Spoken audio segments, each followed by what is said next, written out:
Spotlight நேயர்களுக்கு வணக்கம். இப்போ நம்ம திரை விமர்சனத்தில் பார்க்க போகிற படம் வந்து ஃப்ரைடே. புனித வெள்ளியாக இல்லாவிட்டாலும் புறந்தள்ள முடியாத ஒரு வெள்ளியாக இந்த படத்தை வந்து நம்ம வந்து கணக்கில் எடுத்துக்கிட முடியும். என்ன அப்படின்னா, கத்தி எடுத்தவனுக்கு கத்தியால் தான் சாவு அப்படின்றது சொல்லப்பட்ட விஷயம் தான். ஆனால் சொல்லப்பட்ட விஷயமா இருந்தாலும் அது வந்து ரொம்ப நல்ல விஷயம். திரும்ப திரும்ப சொல்லிக்கிட்டே இருக்கணும். அதைத்தான் அந்த படத்தில் வந்து சொல்கிறாங்க. கன் எடுத்தவனுக்கு கன்னால தான் சாவு அப்படின்ற மாதிரி ஒரு விஷயத்தை வந்து சொல்கிறாங்க. அது ரொம்ப வித்தியாசமான ஒரு நரேட்டிங் இருந்துச்சு. ஸ்க்ரீன் நரேட்டிங்கே ரொம்ப டிஃப்ரெண்ட்டாக இருந்துச்சு. அதனால் கதையும் கூடுமான வரைக்கும் அவங்க மாற்றி சொல்லியிருக்காங்க. நான் நேர்கோட்டில் சொல்ல முயற்சி பண்ணுறேன். அதாவது மைம் கோபிட்ட வேலை பார்க்குறாரு அனீஸ் மாசலாமணி. அவர் வந்து ஹீரோ. அவருடைய வேலை என்னென்னா, மைம் கோபி சொல்கிற ஆட்கள்லாம் போட்டு தள்ளணும், கலெக்ஷன் பண்ணி காசு கொண்டாந்து கொடுக்கணும். இதுதான் அவரோட வேலை.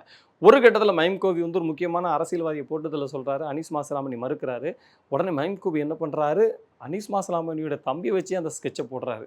ஆனால் தம்பியை வேற ஒரு உலகத்துக்கு கொண்டு போகணும் அனீஸ் மாசலாமணி நினைக்கிறாரு. இது ஒரு புறம் இருக்க, ஒரு சைடு ஒரு கேபிஒய் தீனா அவர் வந்து தன்னோட அம்மா கொல்லப்பட்டிருக்காங்க, அவங்கள பழி வாங்கணும் அப்படின்ற மாதிரி நினைக்கிறாரு. ஒரு பெண் போலீஸ் வந்து அனீஸ் மாசலாமணியை அட்டாக் பண்ணணும்னு நினைக்கிறாங்க. இவங்களுக்கெல்லாம் என்ன ஒரு தொடர்பு அப்படி என்பதை வந்து சும்மா சொல்லட்டி வந்து திரைக்கதையாக பின்னி எடுத்திருக்கிறாரு ஹரி வெங்கடேஷ்.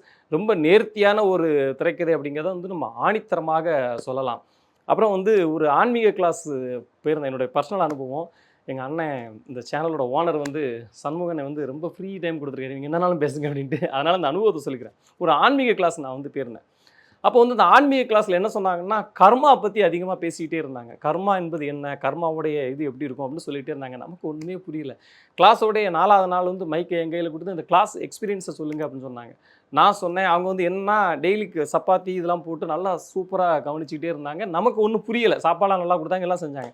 சரி மைக் எடுத்துகிட்டு நான் சொன்னேன், டெய்லி சப்பாத்திக்கு தர்றாங்க குருமா, பேசுகிறதெல்லாம் கருமா, நமக்கு இதெல்லாம் வருமா அப்படின்னே தெரில அப்படின்னு சொல்லி நான் பாட்டு புலம்பிக்கிட்டே இருந்தேன். ஆனால் கொஞ்சம் வயது கடக்க சில புத்தகங்கள் வாசிக்க, சில மனிதர்களை சந்திக்கும் போது தான் கர்மாவுடைய வினை வந்து நமக்கு தெரியுது. இந்த படத்தில் அந்த டைரக்டர் வந்து ரொம்ப அழகாக பேசியிருக்காரு. நீ என்ன தான் ஒரு பாவம் பண்ணிவிட்டு அந்த நேரத்தில் கடந்து வந்துட்டு அதன் மூலமாக சில பலன் அனுபவித்து பெருசாக வாழ்ந்தா கூட எங்கேயாவது ஒரு கட்டத்தில் அந்த கர்மா வந்து அடித்தே தீரும் அப்படிங்கிறத அந்த படத்தில் சொன்ன விதம் வந்து அட்டகாசமாக இருந்துச்சு. அதற்காகவே இந்த படத்தை வந்து நாம் கொண்டாடணும். டெக்னீஷியன்ஸில் வந்துடலாம். ஃபஸ்ட்டு ஜானி நாய்ஸோட ஒளிப்பதிவு ரொம்ப அற்புதமான ஒளிப்பதிவு. அதாவது கன்னியாகுமரி, நாகர்கோயில், குளச்சல் இந்த மாதிரியான நிலப்பரப்பு வந்து கேரளாவோட சாயல் இருக்கும், ஆனால் தமிழ்நாடு தான். அதை வந்து ரொம்ப அழகாக கேமராவுக்குள்ளே கொண்டு வந்து நமக்கு ஒரு நல்ல விஷுவல் ட்ரீட் வச்சுருக்காரு. நிறைய ஷாட்ஸ்லாம் ஸ்க்ரீன்ஷாட் மெட்டீரியல் அப்படின்னு சொல்லலாம். அப்புறம் டுமே அவர் தான் இசையை பொறுத்த வரைக்கும் எனக்கு ரொம்ப ஆச்சரியம் என்னென்னா, சில புது இசையமைப்பாளர்கள் என்ன பண்ணுவாங்க, அவங்களுடைய திறமையை காட்டணும் அப்படிங்கிறதுக்காண்டி சவுண்ட் அள்ளி தட்டுவாங்க, சின்ன விஷயத்துக்கு பயங்கரமாக மியூசிக் போடுவாங்க. இவர் அதை செய்யவே இல்லை. ஒரு காட்சியை சொல்லலாம். நம்ம தீனாவும் ஹீரோவும் பேசிக்கிட்டு இருப்பாங்க. 2 பேரும் பேசிக்கிட்டு இருக்கும்போது ஒரு சவுண்ட் இருக்காது, அப்படி சைலண்ட்டாக இருக்கும். அவங்க பேசுகிற விஷயம் மட்டும்தான் இருக்கும். இந்த மாதிரியான காட்சிகளுக்கு நல்ல வலு சேர்த்துருக்கிறது அவருடைய சைலண்ட் இசை அப்படின்னு நம்ம சொல்ல முடியும்.